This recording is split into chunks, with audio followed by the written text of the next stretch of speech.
So I just want to open our public board meeting. It's 6:01 p.m. And I'd like to start by acknowledging that we are privileged to meet on the unceded and ancestral territories of the Squamish Nations. We have two petitions that came out of our policy meeting today and that have been brought to the public board meeting. So we have an amended agenda. Looking for a recommendation. That the amended agenda of this meeting be approved. Thank you, Cynthia. Second. Ian seconds, all in favor? Unanimous. We also have a couple sets of minutes. The minutes of the board meeting held on February 9th, 2022 be adopted. Second.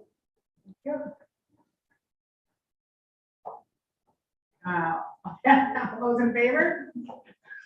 Rachel's pointing at things. We're supposed to, yes, we feel the public can hear us, use our mics. And we have another set.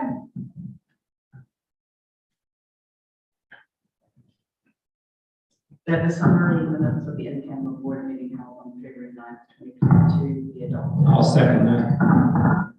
Thank you, Rachel. Thank you, Ian. All those in favor? And that is carried. Under announcements, I think the only chairperson's remarks would be that we are accepting any questions of clarification from the public. Will be sent to. It can be sent to board at sd48.bc.ca.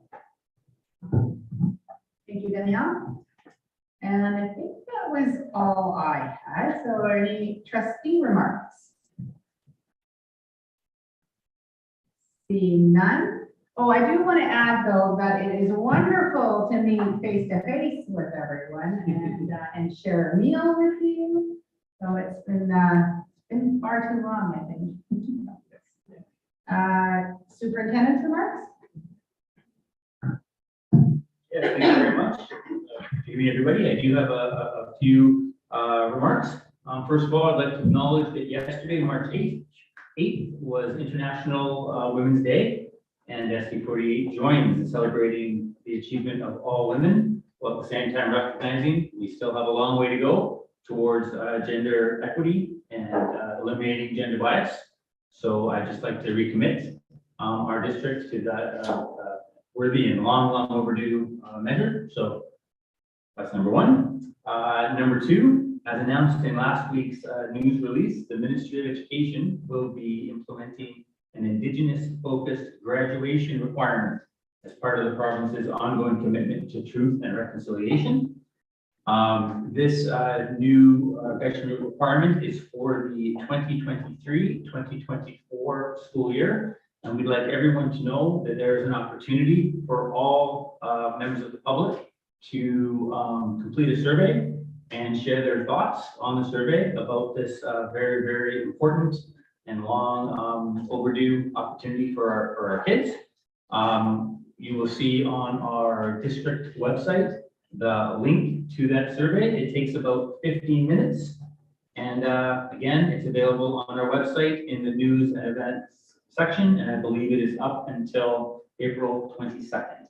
So we encourage everyone to take that opportunity to share their thoughts. And on a related note, on March 2nd, a land offering ceremony to mark the beginning of the school farm, a portion of land between House Sound Secondary and Squamish Elementary, was led by Alice, and forgive me if I pronounce this wrong, Goose or Gus of the Squamish Nation. As we've shared earlier at previous board meetings, the school farm is a partnership between SD48 and Squamish CAN with lots of support from the Squamish Food Policy Council, Farm to School BC, the District of Squamish, and the SLRD. I'd also like to thank the Squamish Elementary School community for their support of the initiative and their feedback about the location of the school farm over the last few days. A very special thank you to Crystal Tenbrink and her team from Squamish CAN and our district team for addressing community concerns and the relocation of the farm in response. So we're super excited about this initiative and the potential for so many real-world, authentic K-12 learning opportunities. So watch this space. We're sure to hear lots of exciting news in the near future. Thirdly, I want to share that our first round of school service alignment meetings that help us prepare for the 2022-2023 school year is almost complete. And I just want to share a special thank you to our school and district-based administrators. When we were in these meetings, the central focus is always student learning first, and our team's obvious commitment and caring about their children and their care just continues to impress. So thank you to all those folks involved. Moving on to another update, and really a sincere thank you to Marilyn Caldwell. So as most of you know, all of you in the room know, of course, that Marilyn has been supporting the district for the past 6 months. First of all, in the role of acting superintendent as the search went on, and then after the fact, to support the rest of the team when I took over the role in the vacancy that arose in her role as deputy superintendent.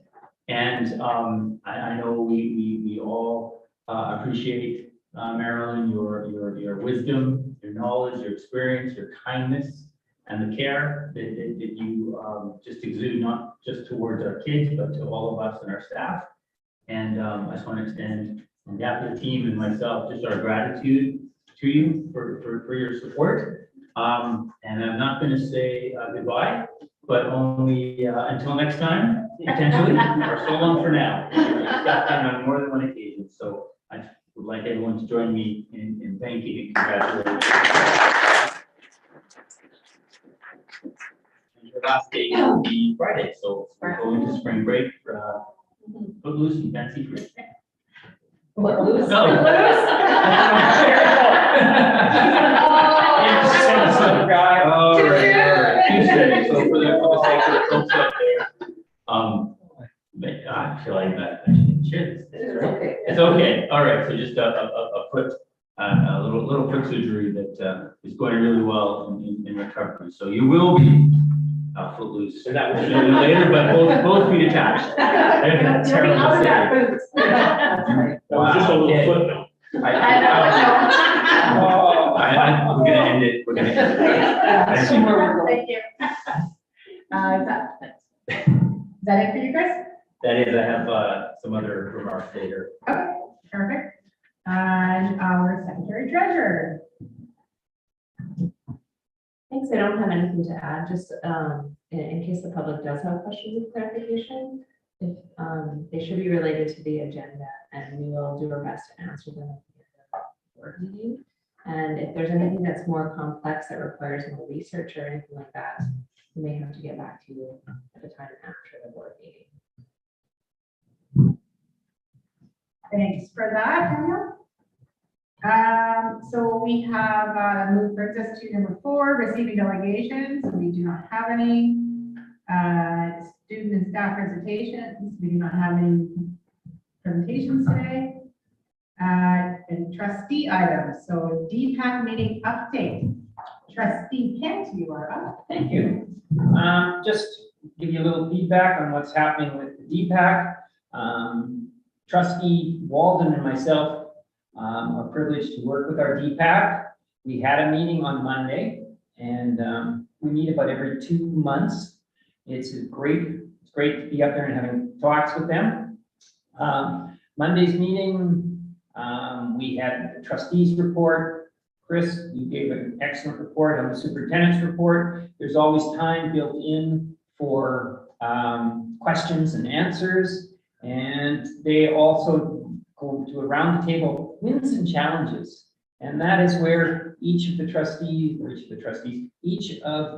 different PACs talk about what's working in their school. What are some of the ideas that they can share out amongst the other schools? And the other one is the challenges. What are some areas? And but it's all done very positively. Elaine Brawley is the acting chair this year. She's doing a great job. And we are so excited. We're going to hopefully get together for a first in-person visit in May have the meal where we're actually with the people. So, any questions about DPAC? You're speechless.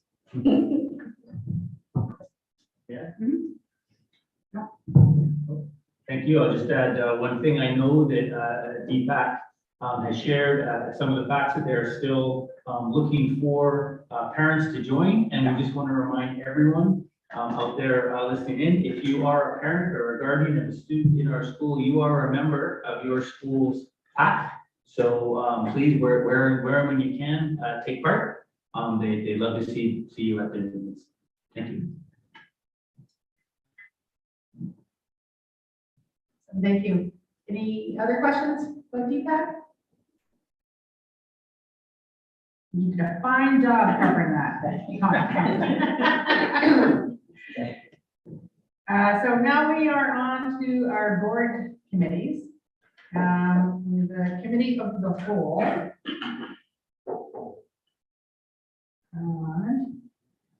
Did it again and you keep it open. Second, please.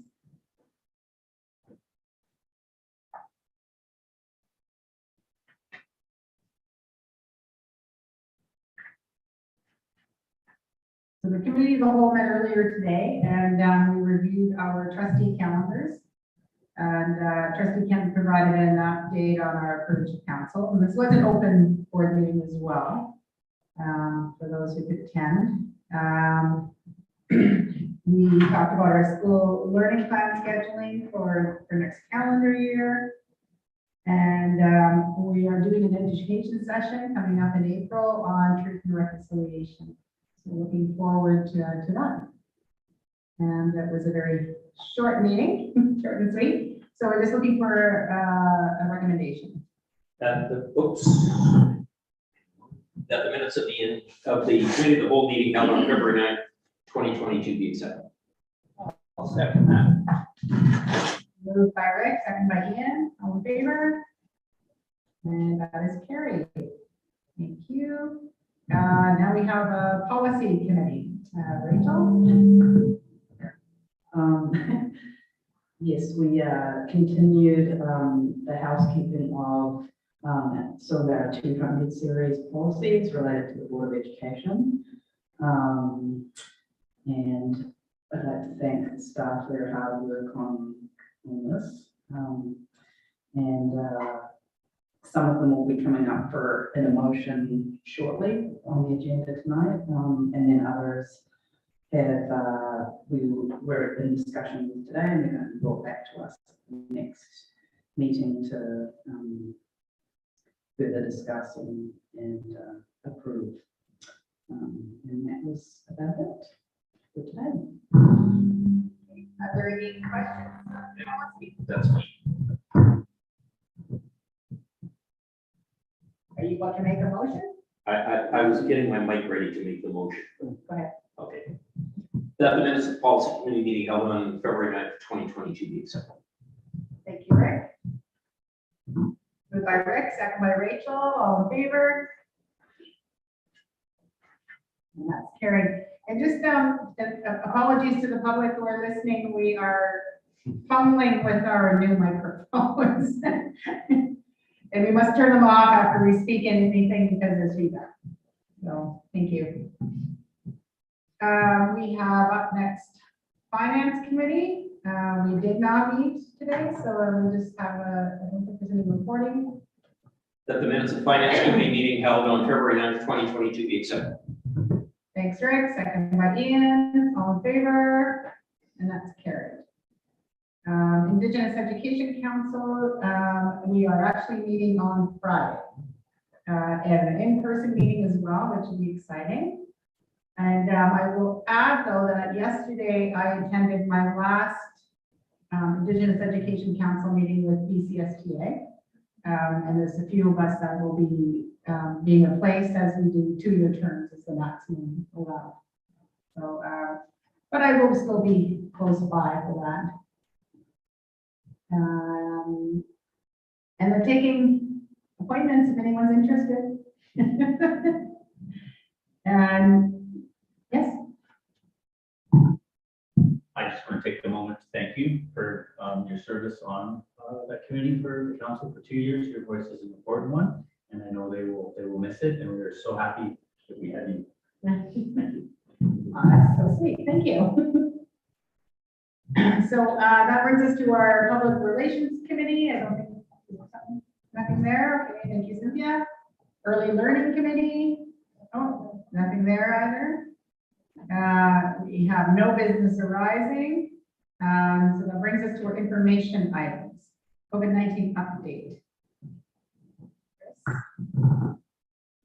Thank you very much, and I think that's a good segue because as restrictions continue to be lifted, we will have more opportunity to meet with our public and meet together. So looking forward to that. I want to share that we are anticipating. I think all the public is anticipating some new information or word on the restrictions either this week or early next week. So we're all very hopeful that we'll see further easings so we can all be together more. We will all miss that. Secondly, I do want to mention we had talked about the rapid tests being available for students. That all students in BC were being provided with one box containing 5 tests if kids and parents would like to receive those. And just a reminder to folks on the table and to the public that the delivery and distribution of those are through Vancouver Postal. So most of our schools have received their allocations and have distributed those to folks that would like them. We still have one school remaining, and their understanding is that it's based on alphabetical order of all schools in the Lower Mainland. So for Valley Clip out there, given where you are on the alphabet, I'm sure yours is coming soon. We know that Whistler Secondary recently received that there. So most likely those may not be available until after spring break, but who knows? We haven't provided the dates, so maybe over the next 2 days, but if not, then I'm sure shortly following spring break. And connected to spring break, I want to remind folks that, and I may have said this earlier too in the call, but the Ministry of Education, sorry, the Ministry of Health has updated all of their travel information. So for any folks out there, any families planning on vacation over spring break, please ensure that you checked the new rules, and we also have those posted on our district website under news and events. And that's the end of my full report. They get shorter and shorter. thank you, Chris. It is great news that the world is opening up a little more. Sure. So that brings us to our enrollment projections, and that is Danielle. Thanks, Rebecca. I'm just going to share my screen and I can show you.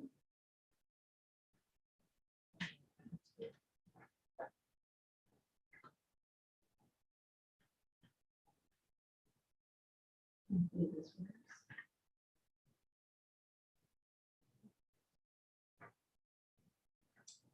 Okay, so what you're seeing here is our enrollment projections. So, oh, thanks, Archie.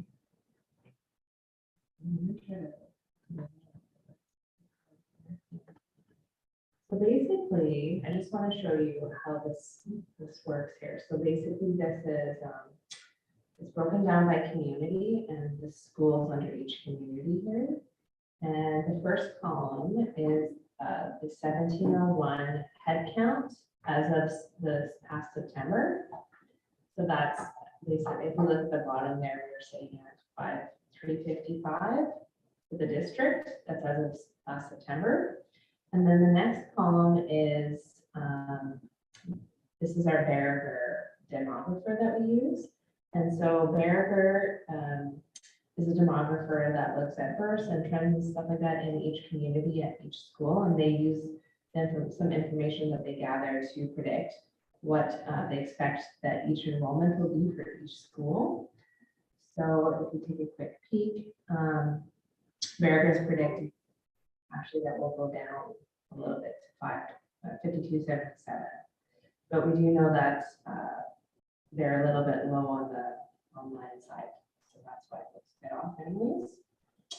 And then the next column, the blue column, is some predictions. Like what we did is we provided the Berger numbers and the 1701 numbers to the schools.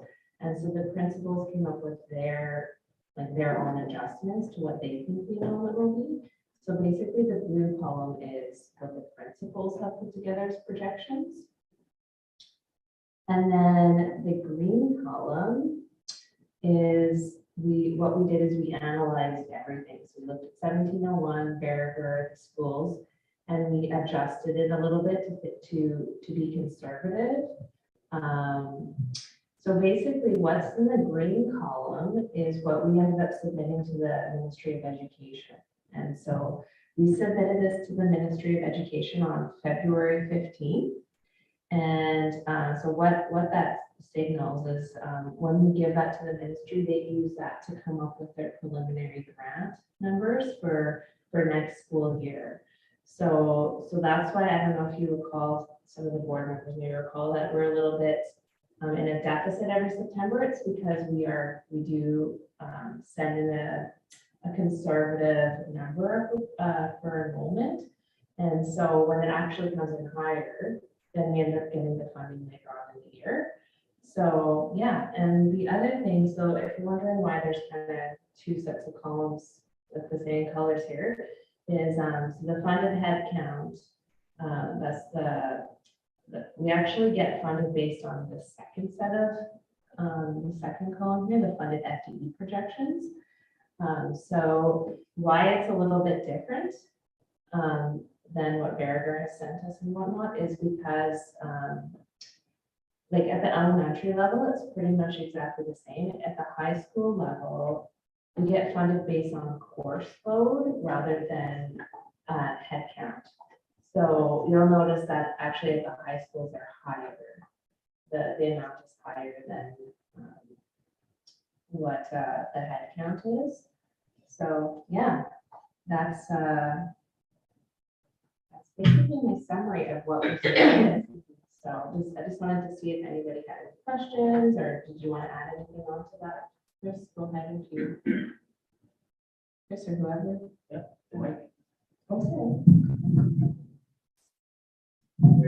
Yeah, no, I just want to point out that although this is a very conservative number, it still is basically holding steady. I know we have 5355, 5338. The differential isn't nobody to be concerned. Just to reiterate and reinforce what Danielle had said, this is a conservative estimate, and we're not anticipating any great dip across the district, and instead I would say we'll probably see an incremental increase. So it's good news. We're continuing to sustain and even build a little bit in our population.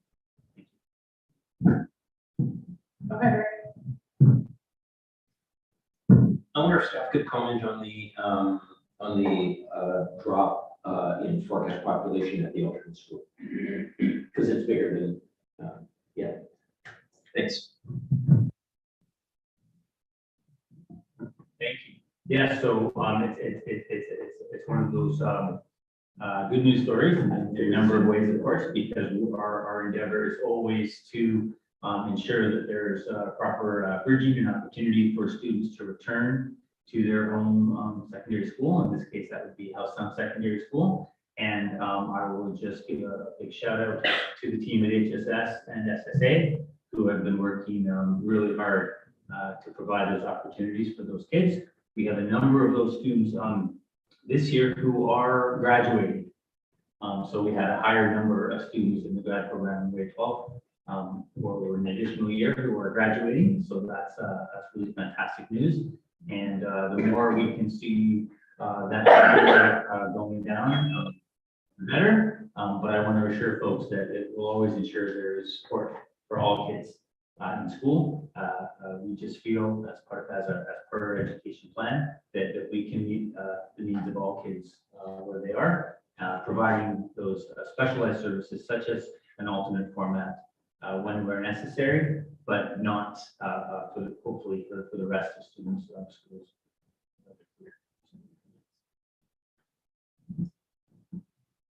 Thanks, Chris. Were there any other questions for Danielle or Chris?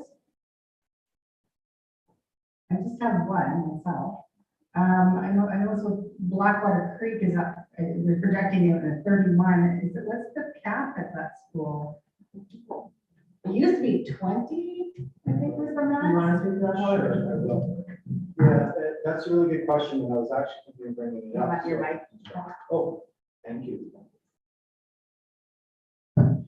That's a really good question. I was thinking of bringing that up actually, because we just finished the process, the alignment process, and we looked at specifically at Blackwater's enrollment, and it's actually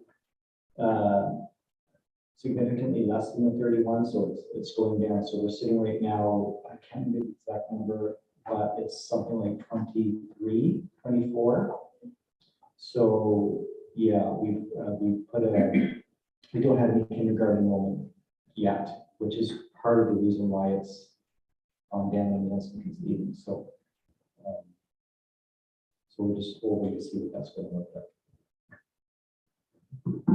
Okay, thanks. I was curious with Blackers, if once COVID started to lift, if the restrictions lift or get it more manageable, if a lot of the parents would then send their kids to senior homes, like they felt safer keeping them close to home. Some markets.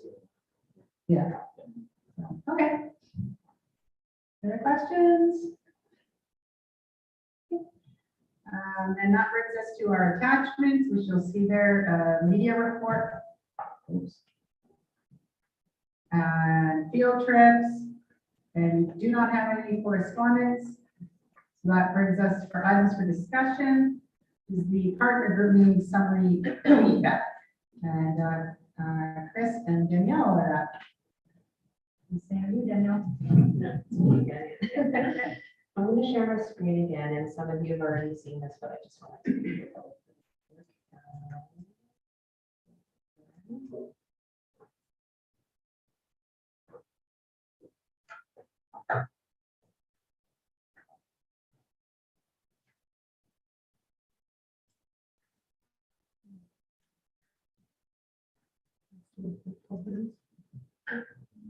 Okay. Some of you that attended our partner meeting will recognize this document, so I just wanted to quickly go over this again. This is basically the budget development process, and I just wanted to show everybody where we're at right now in the process itself. So basically from December to February, we're in the informing consulting stage.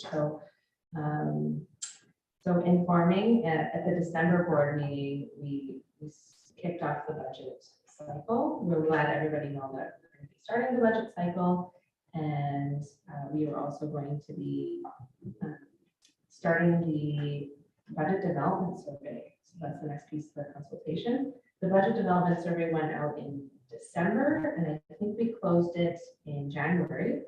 And then we did have a partner group meeting February 16th. And then the next piece of the cycle will be February to June here. So we're kind of in that phase right now. So we're about a third of the way through. And at that point, we work with collaborating with school principals and line directors, school board office staff, reviewing the feedback. So we have started that process. So I will go over that to you in a minute. And then the next stage after that, we'll be starting to work on the budget initiatives and including them in the budget itself. So we'll be looking to bring that back to the board in May and June of this year. And then June to August here, we'll be looking at the site site-based budgets, and we're gonna be looking for board approval in the form of a budget bylaw. And so that will be June 30th, that we need the budget bylaw approved by. And then after that, we'll be looking at working on our year-end financial statements and getting the audit done. So, and then we'll be posting that information on the website. So I just wanted to just show everybody sort of where we're at again.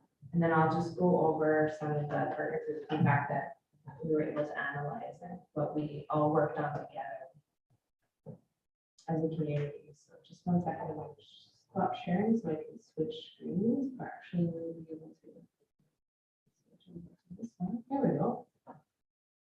Okay, so this is the actual, this document that's attached. This is the actual results of the partner group meeting and the feedback from the survey. So I just want to mention that the partner group meeting, as I mentioned before, happened on February 16th.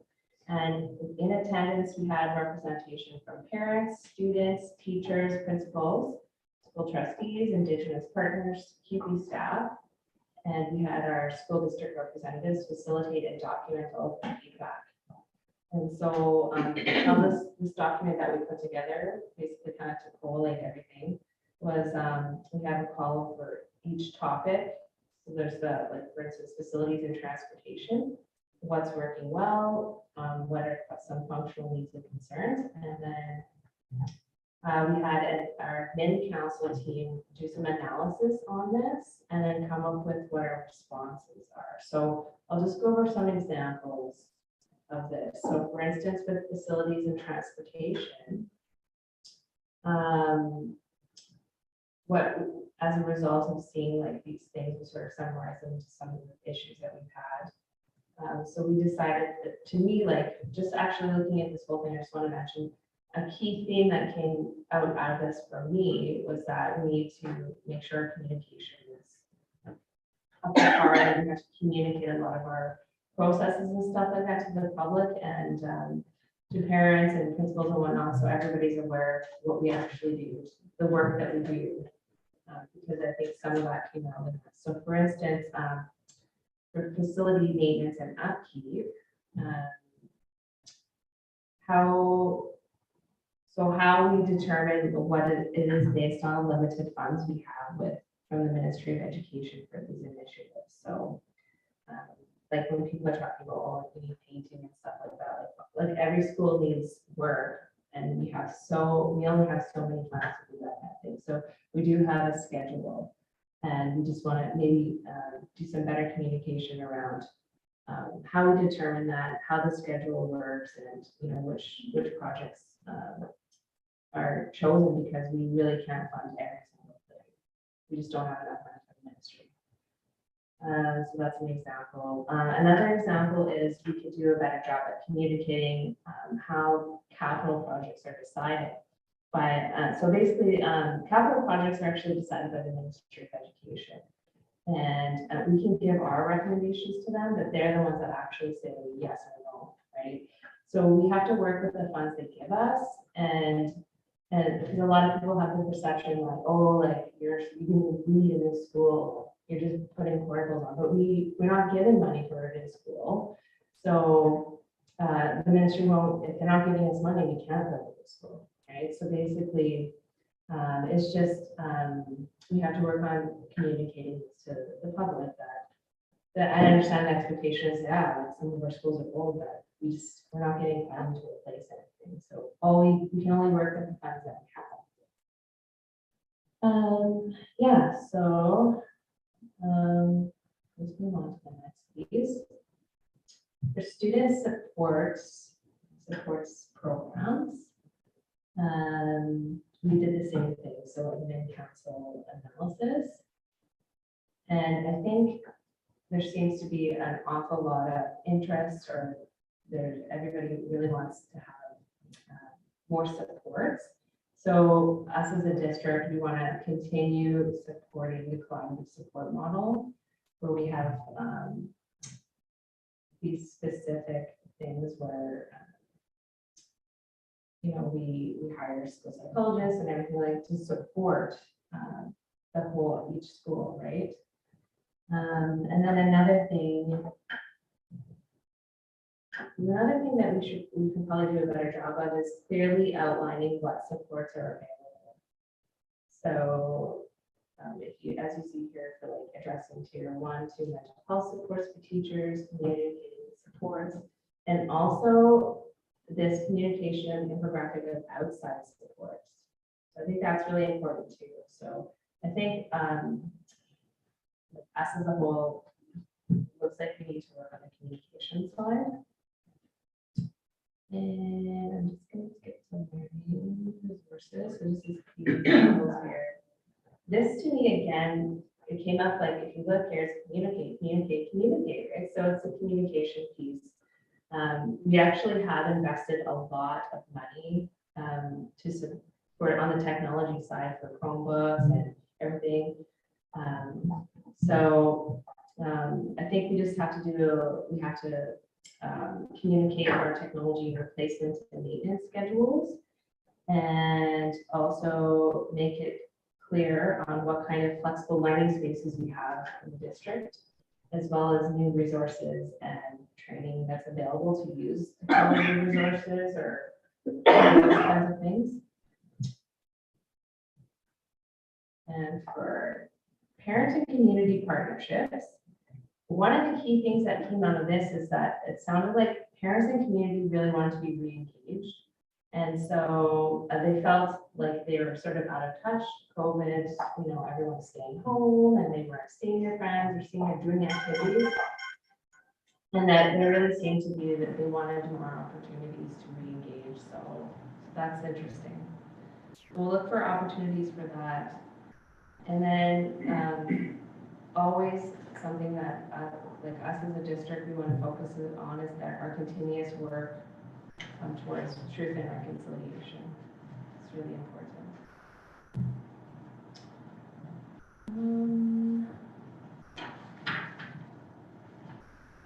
And then for other, there's quite a variety of things under other, but so it was really hard to summarize that. But what we did see, like some common themes were people were really interested in having increased arts programs. So we're going to be reviewing and scanning the fine arts programs. And another thing that people are really interested in is recycling and composting, environmental practices. So we're going to look at improving that or standardizing that. So that's something that we're already working on. And then there's maybe just some more communication on student activities, clubs, sports, things that are available. And I think that also comes back to the re-engagement, right? That there's been less activities available for students and even parents or anybody, any community members due to COVID. So hopefully we can get some more of those activities going again. So yeah, that was just basically my summary of the part of what we've worked on so far. I think yeah, that's it. Do you want to add anything to this or? Sorry. Two things. Thank you very much. First of all, I want to thank all the participants. I had the pleasure of doing the Zoom meetings, floating in out and helping with any technical issues, but also just that opportunity in my new role to eavesdrop on conversations. And I was really impressed. That's right. And I realized too that Zoom, depending on how you have your screen set up, I should announce that I'm there because some folks didn't, of course, see my face on the screen. So apologies for that. If the voice from beyond was speaking to you, but I was very much impressed by the level of engagement and the thoughtfulness with which people were taking part. And I also want to share, we're constantly looking at ways to ensure and encourage further engagement. But I do feel, given it was a COVID year again, a COVID approach, that it went as well as it could have in the Zoom world. And I also lastly want to extend my thanks to Irish Stock and her team, who really took the initiative to set all this up ensure there was some advanced training for folks, so it could be smooth in the facilitation of technology. So thanks to folks out there that were a part of it, and thank you to folks around the table who took part, and to your team in finance. Thank you. Thanks, Chris, and I have to say that I also needed that training, so. She was, my executive assistant was super helpful in helping us get set up and practicing, and thank you for your support as well, Chris. That was great, thank you. Were there any questions or comments for Danielle? Celeste? The first thing I wanted to say is just to echo the things. I know it was a ton of work. One of the things that stood out to me in the presentation that you just gave us is there's action items on the right. So just in our annual process, it would be nice if we could, and I'm guessing that this probably happens outside of board meetings anyway, but just at some point check in on, did we do all of those things? You know, like, what did we accomplish and what didn't we accomplish, so that when we go through these cycles through the years, we can kind of get an idea of the level of success that we're having with the wish list that we have on the right there. Some of them will not be achieved for sure, because that's how things work.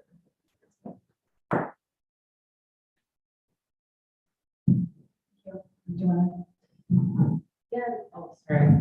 Thanks, Celeste. Yeah, I think Chris and I will take that back and see if we can try to address some of these things sooner than later. So I think some of them are low hanging fruit. We should be able to do that. Thanks. I'll just respond to say, I think this goes back to that communication piece, as you're saying, because we will every year provide the results from last year and then what we've done. But maybe we do that too much in isolation and need to join that up with our data, of course, gives us helps us inform the plan for next year, our focus for the year ahead in alignment with the 5-year strategic plan, of course, for 6-year plan. But I like the idea of maybe we can combine it together so that it's easy for all of us in public to see these were our goals, and here's where we're at, what we met, what we're working on, and what we need to do. So yeah, thank you. Thanks, Chris. I would even take it a step further for us to next year when we meet, we do the same work as we take a few minutes to look at what we did this year and see, like Celeste was saying, what we've achieved. Because maybe others, maybe there'll be different representatives, or may not see the achievements. So to have a look at it, so that puts a little more value on the work. Certainly. Was there anything else for Chris or Danielle? Okay, seeing none, then we have these. Sorry, that's me stuff. I lose my page. That's okay. We have some recommendations that came out of today. So as Rachel mentioned earlier, we were working on the 200 series, and we've been doing this work, and staff has been doing the lion's share, of course, updating these, and we are now prepared to accept those that are listed. So did you want to speak to them anymore? No? Just again, for folks who may be listening that weren't able to attend the earlier policy meeting, I just want to express my thanks on behalf of the staff for the engaging conversation over the past few board meetings. This is the 200 series, and it is about your work, and I really appreciate the opportunity to work with you to ensure these policies provide as much support and direction as necessary, especially as we go into an election year. And you're doing great work to ensure that if there are any new members of the board, that they have some very clear policies to adhere to and to understand the roles of trustee better. So I want to thank all of you for your engagement.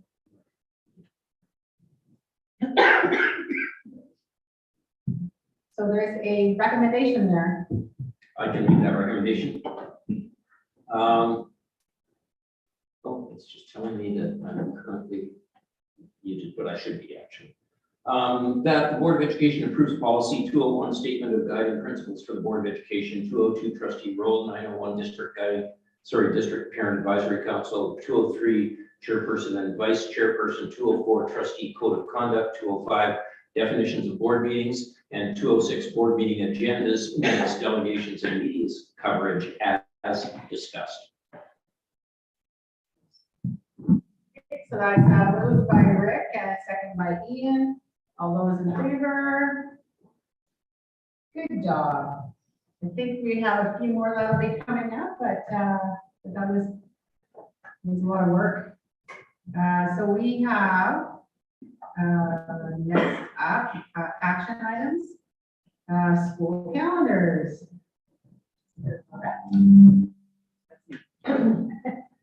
Okay, thanks very much. Yeah, so as everyone's aware, the National Day for Truth and Reconciliation is a nationally recognized day. And this is the September 30th day. And for this school year, this was a day where schools were not in session. And so for the upcoming school year and beyond, it's a little bit different in that we need to make a decision in terms of how we're going to move forward with that day. So the recommendation from staff is that we're recommending that moving forward, September 30th will be locally recognized through schools not being in session that day.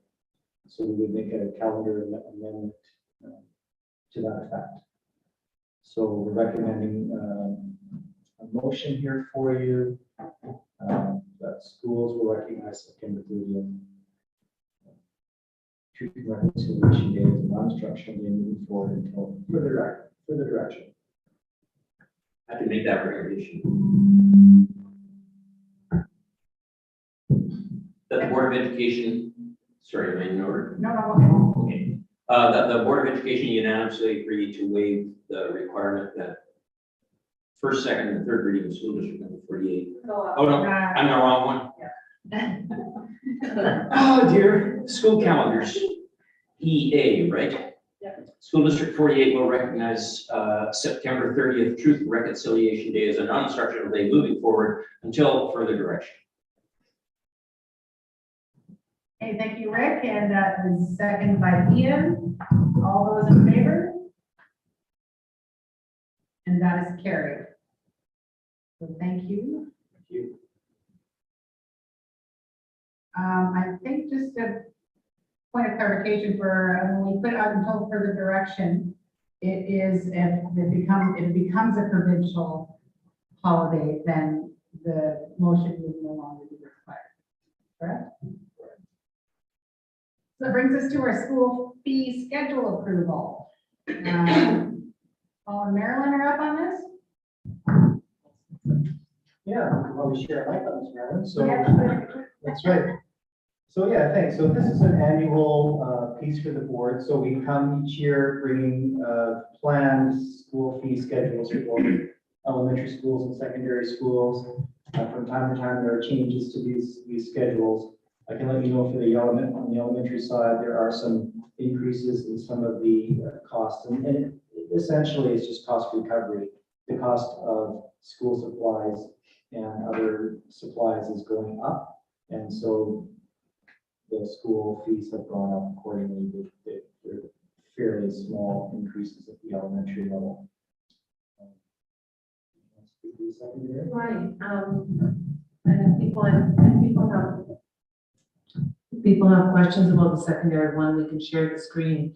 But Paul is correct in that most of the increases that you may have seen in looking at the schedule are largely due to simply an increase in fees, especially at the secondary level where some of those activities they're participating in are fairly extensive. For an example, the bike academies, the ski and snowboard academies, looking at Pemberton Secondary, for example, it was 1,700 last year.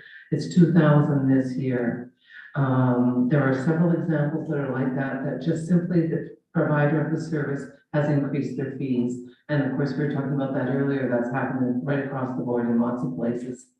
There are a couple of examples in the hockey academies where you'll notice the fees have gone down. And that's because they've moved to more off-ice time. So the training for the academy is more off-ice, and that could be due to just the programming choices that the program is doing, but it's also related to less ice time that was available. So those are the primary changes. There are a couple of things that aren't running. The hockey academy is not running in Pemberton. That's due to kind of the on and off that they've done over the years, but really for their scheduling to have children going for hockey academy for part of the year simply doesn't work for how do you reintegrate the children back, and then also in the Whistler secondary end of things.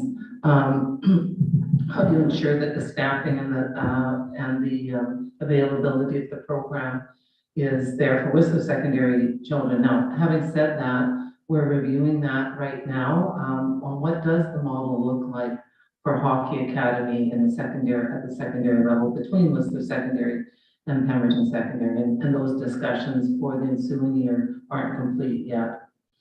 I think that's the basic ones that I'm thinking of. They're mostly fee changes, and as I said, oh, pardon me, there's also the soccer academy that's not running in Whistler this year, and that may not have run last year. I'm not sure. I'm new to this, but largely due to interest and also the improved community soccer, I think, that's going on in Whistler, where people are making that choice and doing other things with their children, or the children are choosing.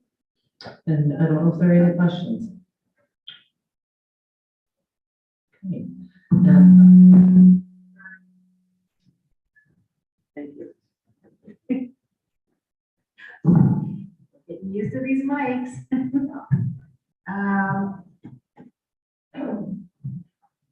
Okay, so we have a couple of motions that are related to these school fee schedule approval. Prepared? Sure. Mike, your mic.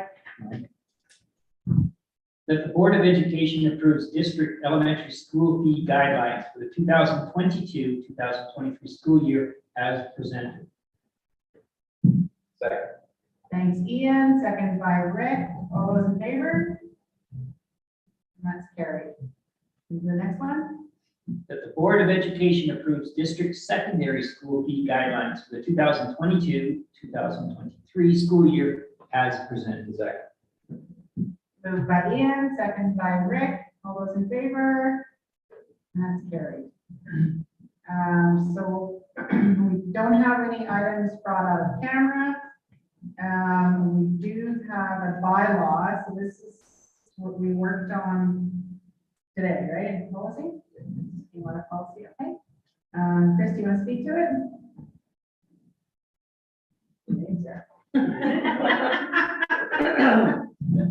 Thank you. I didn't know my name was beside there.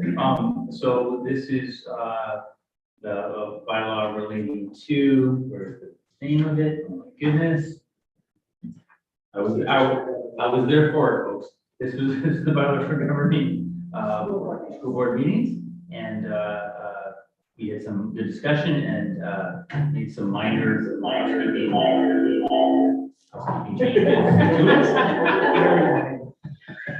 Trying to be helpful. This almost feels like, and this is No big deal. governing, exactly, and ironically, it's exactly what we're talking about, so maybe we do need to make some amendments. At any rate, we had spent some time on this, before and made some minor changes to it, so I thank the board for their participation in that. And I think the board has also agreed, because we've already had the first reading, to do the second and third, so we can put this one to bed. So thank you very much. I'll pass it back over. I can make that motion Okay, if you're ready, Madam Chair. yeah, you betcha. I was just gonna ask Chris how many computers he needs. Go ahead. I volunteered to make the motion because I started once already, so I figured I might as well finish the job. The Board of Education unanimously agreed to waive the requirement that first, second, and third reading of school district number 48 Sea to Sky bylaw 200.2-2022 be given on different dates. Thank you, Rick. Second for that. Thank you, Ian. All those in favor? That is carried. So now we have the actual motion. That the Board of Education gives second and third reading to school district number 48 Sea to Sky bylaw 200.2-2022 as follows. Hang on, I gotta scroll up. School district number 48 bylaw 200.2-2022 read a first time the 9th day of February 2022, read a second time the 9th day of March 2022, read a third time, adopted and passed the 9th day of March 2022. Thank you, Rick. And that was seconded by Rachel. All those in favor? That is carried. So now we are at questions of clarification from the public. Danielle, do we have any questions? Give you a second to have a look. But not more than 2 minutes, given that it's 2 minutes to speak. I just got a question and I can answer it, so I'll just read it out. This is from Christina, the QP president. I just wanted to ask for clarification if the whole 204 policy was approved, including 204A, or is that tabled for further discussion? The motion reads to me that it was approved. Would you like me to speak to that or do you want to? Okay, so just for Christina and the public's information, we've only passed the motion for 204 and we're still working on 204A. So that should show up at our next board meeting in April. That is exactly how I would have answered that. Thank you. No more questions?